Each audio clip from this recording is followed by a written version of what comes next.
বেপরদা নারী। নবীজি সাল্লাল্লাহু আলাইহি ওয়াসাল্লাম কোন যুগের কথা বলেছেন যে বেপরদা নারী এমন হবে যারা জান্নাতে তো দূরের কথা জান্নাতের সুগন্ধও পাবে না। মনে হচ্ছে এই বর্তমান যুগের কথা বলেছেন।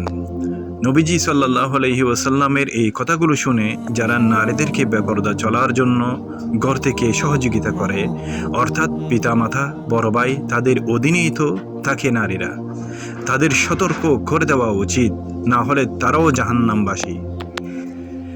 রাসূল সাল্লাল্লাহু আলাইহি ওয়াসাল্লাম বলেছেন, দুই শ্রেণীর মানুষ জাহান্নামবাসী হবে, যাদেরকে আমি এখনো দেখিনি। তন্মধ্যে প্রথম শ্রেণী হলো সেই লোক যাদের সঙ্গে থাকবে গরুর লেজের মতো চাবুক, যার দ্বারা তারা লোকেদেরকে প্রহর করবে।